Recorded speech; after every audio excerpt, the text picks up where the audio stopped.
Assalamu alaikum, bienvenue dans un nouvel épisode de votre programme.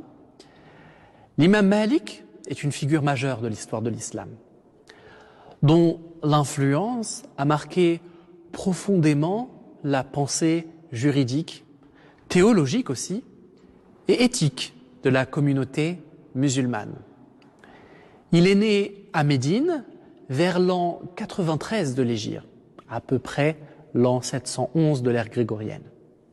Malik grandit dans un environnement baigné par le hadith, par la tradition prophétique et la transmission rigoureuse du savoir. Sa famille, d'origine yéménite, par la tribu des Asbah, était établie depuis plusieurs générations dans la ville du prophète, Al-Madinatul Munawwara. Son grand-père, Abu Amir, fut un compagnon du prophète sallallahu alayhi wa sallam. Et ses oncles, notamment Rabi' et Nafi', Abu Suhayl, étaient d'éminents transmetteurs du hadith. Contrairement à de nombreux contemporains qui partageaient leur temps entre les métiers et l'étude, Malik se consacra exclusivement à la science, et ce, dès son plus jeune âge, dans une ville alors considérée comme la capitale du savoir religieux vivant. Il ne s'adonna jamais au commerce, ni à un quelconque travail manuel, bien que cela ne soit pas une honte, au contraire. Mais son quotidien fut rythmé par la fréquentation des cercles de savants et des séances d'enseignement dans la mosquée du prophète. Il étudia auprès des plus grands maîtres médinois, notamment Nafi', l'ancien esclave d'Ibn Omar, formant ainsi une chaîne de transmission que l'imam al-Bukhari considéra comme la plus authentique de toutes et qui deviendra emblématique de l'école médinoise. Malik, Nafi', Ibn Omar, trois maillons. Il apprit également auprès d'Ibn Shihab al-Zuhri, et encore Ibn al-Munkadir, Yahya ibn Sa'id al-Ansari, Zayd ibn Aslam et encore d'autres parmi les grandes sommités du savoir de l'époque. Malik fit de la pratique collective des gens de Médine, Amalu Ahli al-Madina, une source juridique décisive, arguant que la cité du prophète avait conservé une continuité vivante avec l'enseignement et l'exemple du messager sallallahu alayhi wa sallam. Ce positionnement fonda une école à la fois fidèle à la tradition et attentive à la réalité vécue, ce qui allait devenir l'un des traits distinctifs du malikisme. L'imam Malik était aussi reconnu pour son apparence digne et majestueuse. Il était grand, large d'épaules, à la barbe blanche soignée, vêtu de beaux vêtements, souvent blancs. Il portait un turban dont il rabattait les extrémités entre ses épaules. Il attachait une grande importance à l'élégance modeste, par respect pour le savoir et les cercles où il transmettait la science. Lorsqu'il enseignait, le silence régnait. Personne n'osait l'interrompre. Ad-Darawardi a dit « J'ai vu dans le rêve que j'étais entré dans la mosquée du messager de Allah et j'ai vu le prophète exhorter les gens. C'est alors que Malik est entré. Et lorsque le prophète a vu Malik venir, il lui a dit « Approche-toi de moi, approche-toi de moi ». Malik s'est rapproché jusqu'à être près du prophète. Le prophète a alors enlevé la bague de son doigt et il l'a mise dans l'auriculaire de Malik. Ad-Darawardi, qui a fait ce rêve, a dit « J'ai interprété cela par la science de Malik ». Les savants prenaient pour modèle Malik dans sa science et les gouverneurs recherchaient ses avis et s'enrichissaient par eux. En effet, le fait de côtoyer un grand savant permet d'élargir les horizons, la compréhension et autres facultés. Ainsi, La personne va être en quelque sorte éclairée. Les avis de ce grand imam permettaient à ses élèves de mieux comprendre les questions relatives à la religion et d'autres sujets encore. Les gens du commun suivaient la parole de Malik. Il ordonnait et les gens obéissaient à son ordre sans qu'il n'ait de pouvoir politique quelconque. L'imam Ibn Hibban a dit dans son livre Al-Thiqat, Malik a été le premier à avoir sélectionné les gens parmi les spécialistes de jurisprudence de Médine. Et il s'est détourné de ceux qui n'étaient pas dignes de confiance dans le hadith. Il n'a rapporté que des hadiths qui étaient de degré sûr, sahih.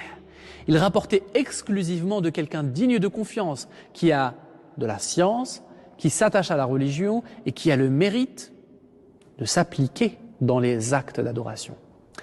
Par ailleurs, les paroles des savants qui lui sont contemporains nous ont amenés à déduire son extrême insistance et sa grande précaution dans la religion.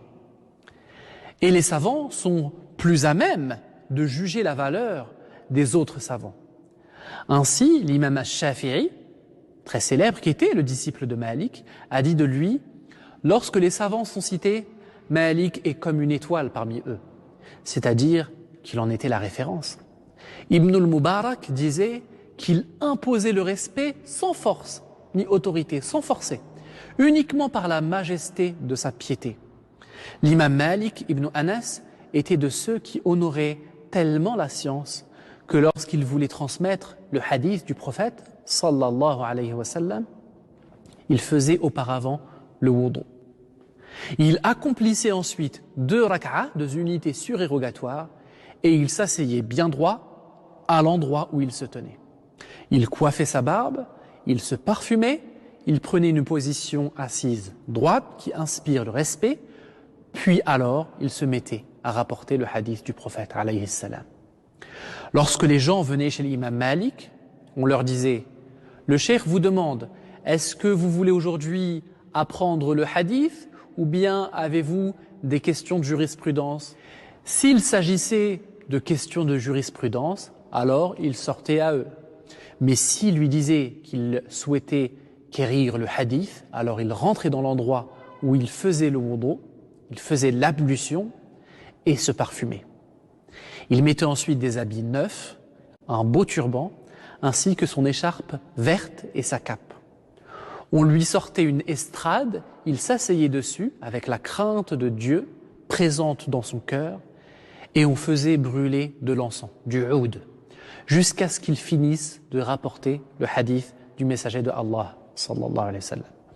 L'imam Malik ne s'asseyait sur cette estrade que lorsqu'il rapportait le hadith du prophète, alayhi salam.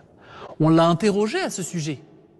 Et la raison de cela, il l'a donnée en disant « J'aime glorifier le hadith du messager de Allah et je ne cite le hadith qu'en ayant fait mon wudu et en étant bien assis. » Son œuvre majeure, la Muwatta, est bien plus qu'un recueil de hadiths. Il y compile également les avis de compagnons, les coutumes juridiques de Médine, évidemment ses propres opinions juridiques et son analyse de la pratique vivante du droit islamique. Ce livre qu'il révisa durant des années fut salué par tous les grands imams. Abu Hanifa, bien qu'ayant une méthodologie différente, lui reconnaissait sagesse et piété. Al-Shafi'i disait que nulle autre œuvre, autre que le Coran, n'égale la Muwatta, et que si les hadiths sont confiés à un homme digne de confiance, alors c'est Malik qu'il faut suivre. Le livre fut d'ailleurs proposé comme base légale unique par le calife Al-Mansour, ce que Malik refusa, préférant préserver la diversité des approches juridiques légitimes issues des compagnons. Cette ouverture et cette lucidité font de lui un savant à la fois enraciné et indépendant. Son enseignement attira des étudiants venus de tout le monde musulman.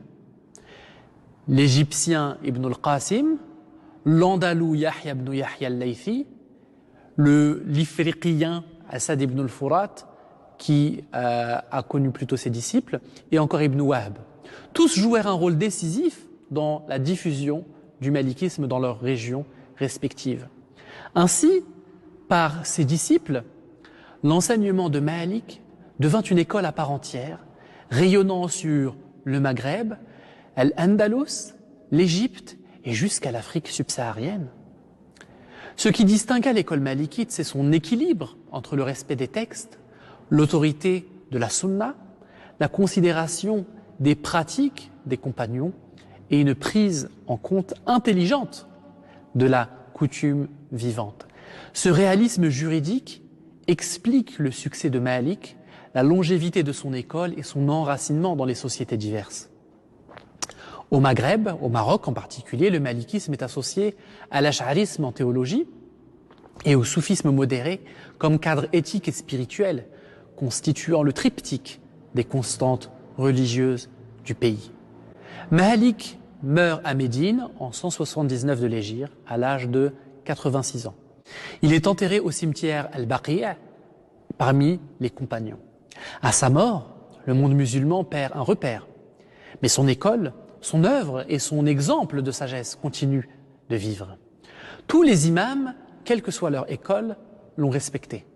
Que ce soit Abu Hanifa, Al-Shafi'i, Ahmad ibn Hanbal, Al-Bukhari, Ibn Ma'in, Al-Dhahabi, Ibn Hajar, tous les grands chroniqueurs tardifs l'ont considéré comme un pilier de la science et de la piété. Malik n'était pas un homme de pouvoir ni de controverse, mais un dépositaire de la tradition prophétique, un artisan de la norme islamique et un exemple de modération enracinée. Son legs traverse les siècles, du Hijaz au Maghreb, de Médine à Tombouctou, de Kérouan à Fès, comme un phare de fidélité, de rigueur et d'intelligence spirituelle. Pour le Maroc, comme pour de nombreuses autres terres d'islam, il incarne l'idée d'une religion fidèle à la sunna, mais ouverte au réel et soucieuse d'incarner la sagesse prophétique dans les sociétés humaines.